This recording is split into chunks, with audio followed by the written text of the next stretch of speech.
describe St. Louis to folks in San Diego, I always summarize the city with a single sentence. It's a lawless place. This is because, number one, it just sounds like a cool thing to say. And number two, it's true. St. Louis has fewer laws than San Diego. When I give examples as to what I mean by lawless, I specify that there are no laws prohibiting jaywalking or talking on a cell phone while driving, and the fact that alcohol consumption is widely endorsed. Booze is sold at farmers markets, at coffee shops that close at 3 p.m., and at every movie theater. However, whimsical trivia aside, St. Louis is actually a crime-addled city. When I moved to St. Louis for graduate school, I expected to be untouched by the dangerous reputation. After all, this was the year that I decided that the perfect wild party night consisted of some happy hour drinks and then going to bed by 9 p.m. so I could wake up early to study. I wouldn't even be on the same sleep schedule as criminals.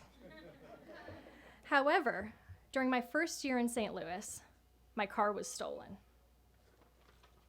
Even before my poor '98 Ford Taurus was snatched, it had a difficult life.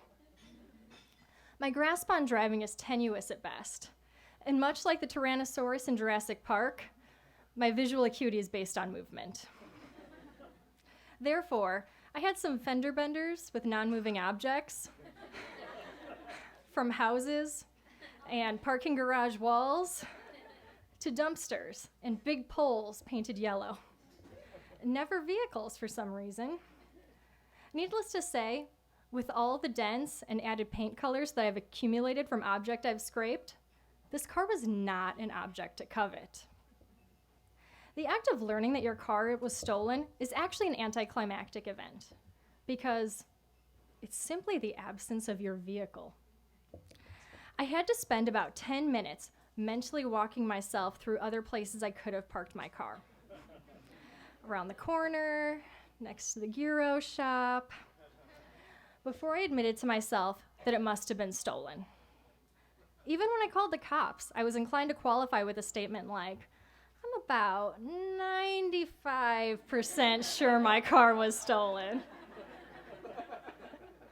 You never think that your car is the one that's going to be stolen, especially when the state of your vehicle doubles as anti-theft insurance. When I filed the report, the police informed me that St. Louis doesn't have any chop shops, places where cars can be taken apart and sold for parts. Therefore, almost all stolen cars are used for joyriding, so I could expect a call from them within a couple days with details about my vehicle. It made me wonder, what was the thief even doing with my car?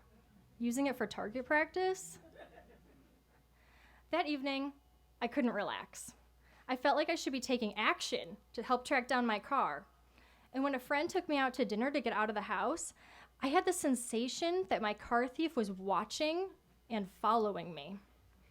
During the drive, I split my time between checking the rearview mirror to detect if we were being followed and scanning out the cars on the road to see if one of them was a tan Ford Taurus with character. A few days later, I received a call from the cops stating that they had found not only the car, but also the car thief himself.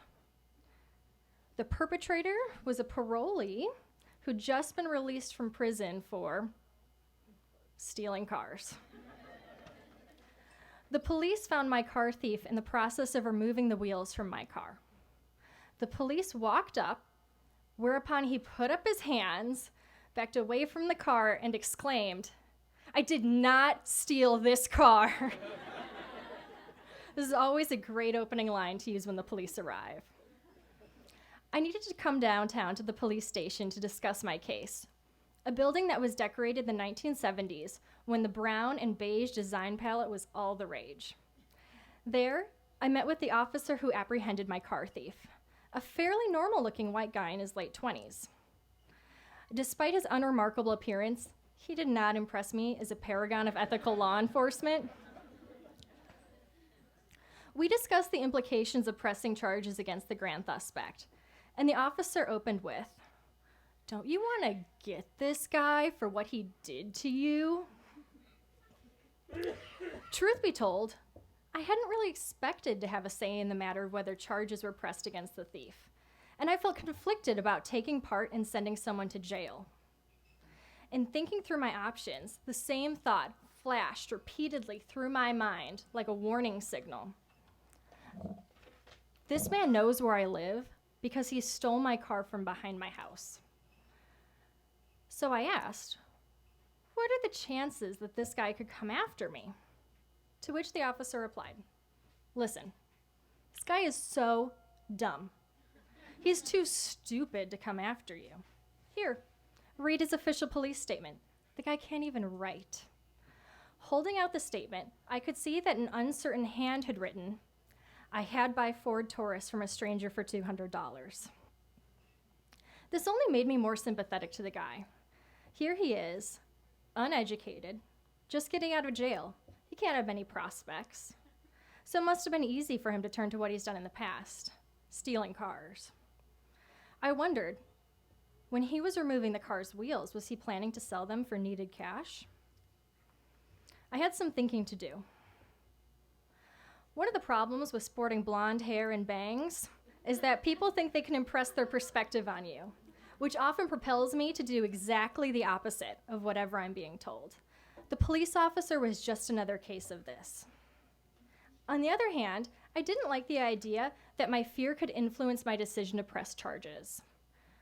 During my visit to the police station, I learned that most grand theft victims are afraid to press charges, which results in a cycle where thieves steal 4 or 5 cars before someone finally prosecutes them.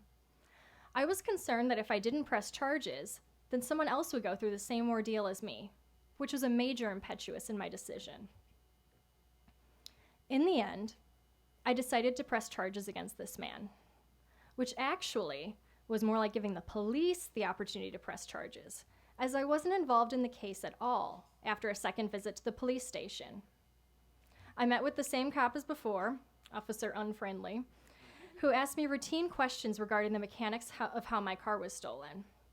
My thief ripped out the steering column, jammed a bent screwdriver where the ignition had been, and turned it to start the vehicle.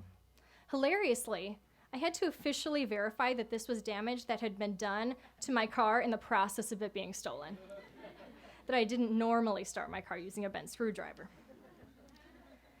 After completing my report at the police station, the officer gave me a ride to school in his police car. We got stopped at a red light, at which point he turned on his lights and sirens, drove through the light, and then turned off his lights and sirens. I'm sure this man must have thought that he impressed me with his grandstanding, but I just thought he was a jerk. After having my car stolen, I was fearful for about a week or so that my car thief was watching me. These fears culminated with a nightmare where I dreamt that I was sleeping, got up in the middle of the night to get a drink of water, and then found intruders in my apartment who attacked me. Although unnerving, it was also cathartic to have my worst fears realized in dream form, because after a week or so, these fears dissipated. I paid the hefty sums to repair my car and decided to take some additional security precautions, namely, using the club, which I had gotten for free at a crime awareness giveaway. As a fun fact, people can still steal your car if you're using the club. They just need to cut your steering wheel. However, I always bank on my thieves being lazy like me, and I like to think they would rather steal a car without the club than a car that requires this extra obstacle to lift. So I recommend this tip to all my friends. In the 6 years that have passed since my car was stolen, a number of things have changed in my life. Other cars have come and gone, but the club has remained by my side. I just hope that my car thief never figures out how to remove the club from a car.